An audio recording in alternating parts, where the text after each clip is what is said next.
अध्याय 2। प्रत्यक्ष से परे झांकते हुए।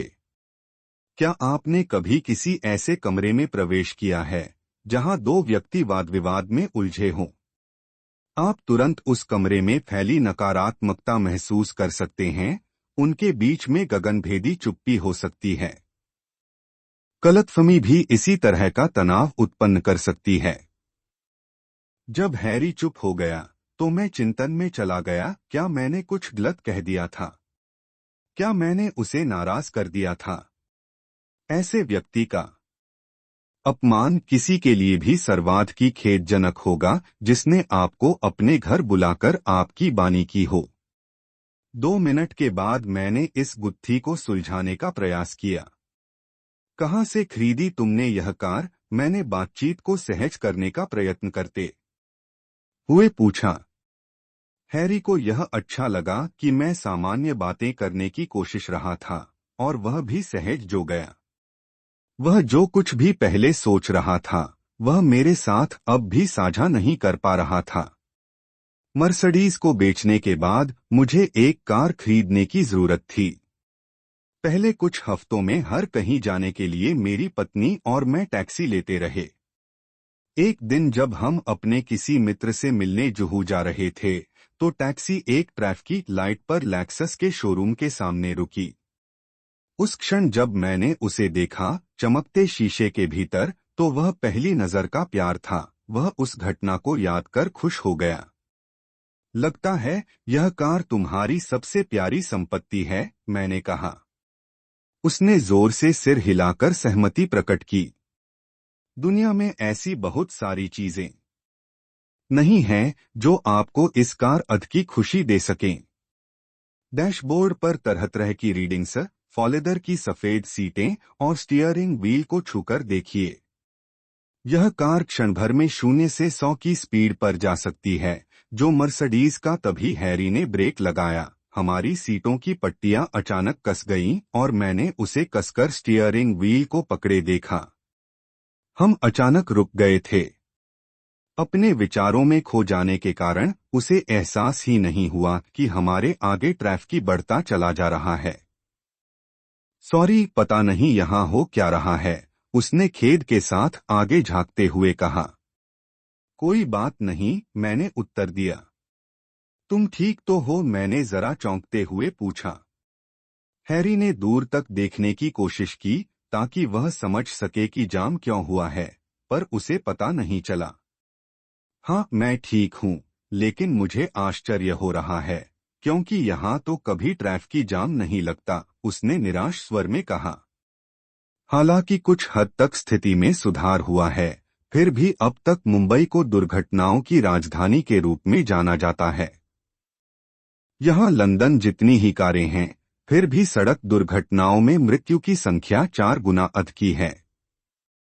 कारें जब लाल बत्ती को पीछे छोड़कर सनसनाती हुई गहन ट्रैफिक जाम में जिगजैग चलते हुए घुसती हैं, तो कई बार बेकाबू हो जाती हैं। इस स्थिति में हम उसकी लेक्सस में फंसे थे और कहीं नहीं जा सकते थे। मैंने अपने एक साथी को संदेश दिया कि मुझे मीटिंग में पहुंचने में देर होगी। हम फंस गए हैं, मेरे मुंह से निकला। मैं पूरा प्रयास कर रहा था कि लगातार चीखती कारों के बीच मेरी आवाज सुनाई दे पाए। मैं अपनी नई कार में बैठकर भी अटक गया हूं। इससे क्या फर्क पड़ता है कि यह कितनी तेज रफ्तार से चल सकती है? मैं फंस गया हूं। हैरी की आवाज घुटी हुई लग रही थी। मैं खुद को इतना फंसा हुआ क्यों महसूस कर रहा हूं? वह अपनी बहुमूल्य कार के स्टीयरिंग व्हील पर हाथ पटककर चिल्लाया। क्या यह मेरे आगे चलने वाली कारों में बैठे लोगों का कसूर है? क्या ऐसा ट्रैफिक उनकी वजह से है?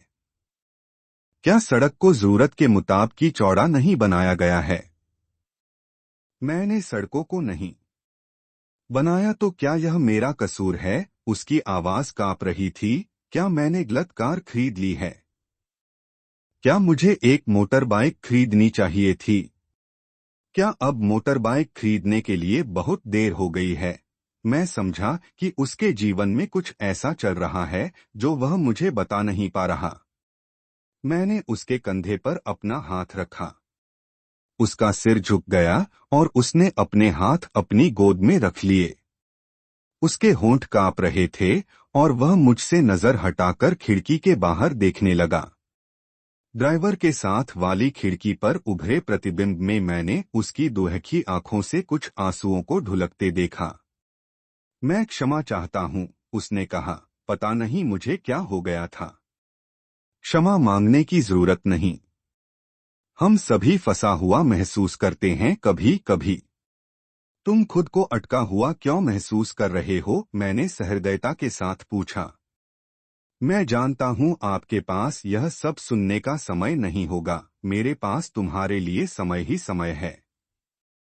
एक तो इसलिए कि हम इस जगह पर काफी देर के लिए फंसे रहने वाले हैं, और दूसरा क्योंकि तुमने मुझे मेरे जीवन का सबसे स्वादिष्ट सांभर खिलाया है। अपनी आंखों को रेशम के रुमाल से पोंछते हुए वह हल्का सा हंसा। वह समझ गया कि मैं उसकी मनोदशा हल्की करने का प्रयास कर रहा हूं। जब हम किसी को पहुंचाने का प्रयास करते हैं तो आसानी से उसकी गिरती ऊर्जा का हिस्सा बन जाते हैं। हमारा ऐसा करना उनकी पीड़ा को स्थायी बना सकता है। यह महत्वपूर्ण है कि इन वार्तालापों में हम सकारात्मक निर्णय रहित ऊर्जा लाएं। कहां से शुरू करूं? कहीं से भी, जहां से तुम्हें सहज लगे, मैंने धीरे से कहा। मैं सुन रहा हूं, उसने गहरी सांस भरी और बताना शुरू किया। अकेला कोई मूर्ख ही लेक्सस चलाते हुए कह सकता है कि वह खुश नहीं है, इसलिए मुझे लगता है कि मैं ही वह मूर्ख हूं। मैंने जो भी सपना देखा था वह सब कुछ है मेरे पास, लेकिन फिर भी मेरे भीतर यह कसक है कि कहीं कोई कमी रह गई है। उसने अपनी खिड़की से फिर बाहर देखा, मानो वह अपने बीते हुए समय में पहुंच गया हो, जिसके विषय में वह मुझे बताने वाला हो। शुरुआत आईआईटी मुंबई से हुई। मैं कभी जाना नहीं चाहता था।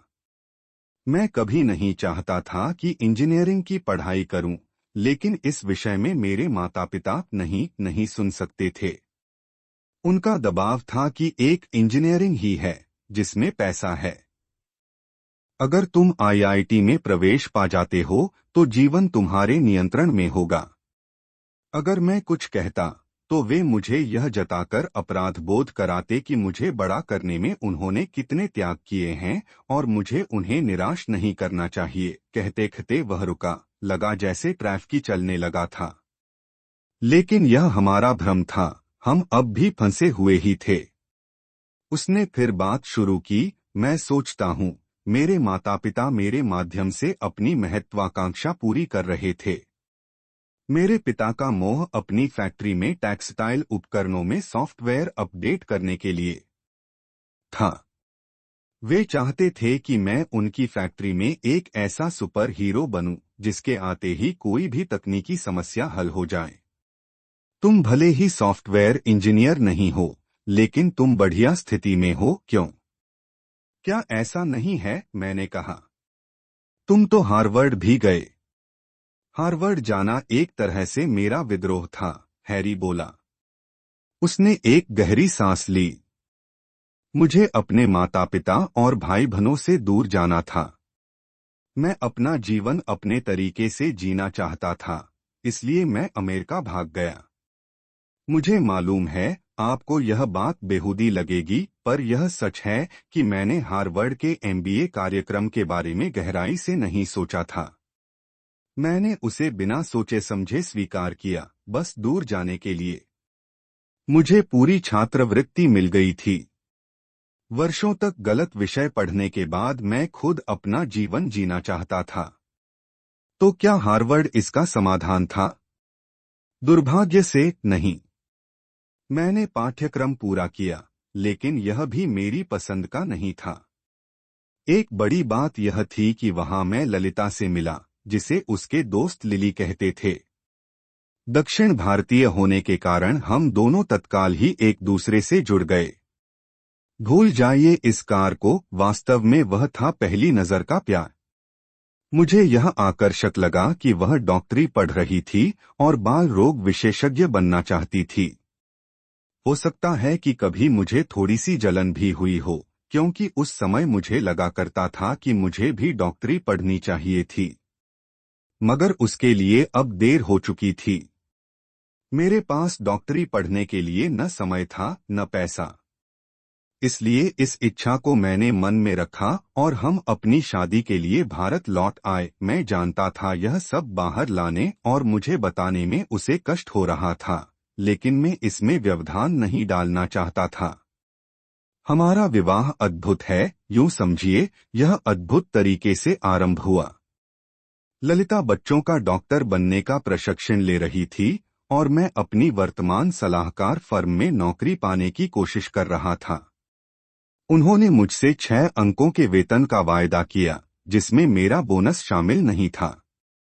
यहां मैं बहुत जल्दी सफलता की सीढ़ियां चढ़ा, लेकिन किस कीमत पर? मैं लगातार खुद से यह पूछता हूं।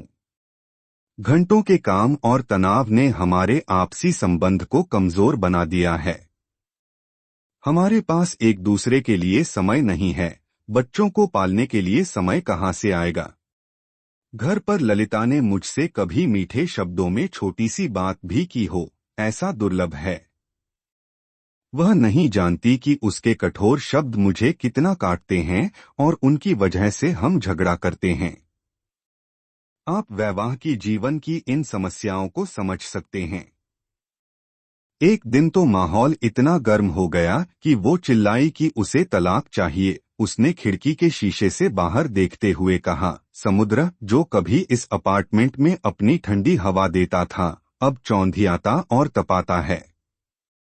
जो प्यार शुरुआत में बहुत पवित्र था, इतना जल्दी गायब हो गया। ऐसा कैसे हुआ?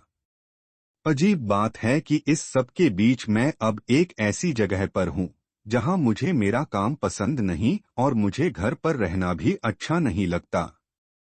मुझे देखकर कौन विश्वास करेगा कि मैं खुश नहीं हूँ? यह निश्चित रूप से ईमानदार है, मैंने अपने मन में सोचा। हमारे यहाँ ऐसे ही होते हैं कि हम किसी के सामने अपने दुखों को तभी स्वीकार करते हैं जब हम या तो बेहद विनीत होते हैं या बहुत पीड़ा में होते हैं। मैंने महसूस किया कि उसमें ये दोनों बातें मिलीजुली थीं। हम हर व्यक्ति को उसका चेहरा देखकर जानना समझना चाहते हैं। हम मानते हैं कि लोग बाहर से जैसे होते हैं, भीतर से भी वैसा ही अनुभव करते हैं। हमारे समय का विरोधाभास यह है कि जिनके पास अधिकतम है, प्रायः वे ही सबसे कम संतुष्ट पाए जाते हैं। हमने सीख लिया है कि हम सफल कैसे दिखें, लेकिन यह नहीं सीखा कि अपने जीवन को कैसे संयोजित करें ताकि हमें उस सफलता की अनुभूति हो। ये वे विचार थे जो मेरे मन में उस समय आए जब हैरी बोल रहा था। इन्हें मैंने अपने तक ही सीमित रखा। मेरे लिए सुनकर समझना अधिक महत्वपूर्ण है, उत्तर देने से कार का पहिया कुछ मीटर आगे खिसका। कम से कम हम चलने तो लगे थे। Subscribe now and press the bell icon. Never miss an update.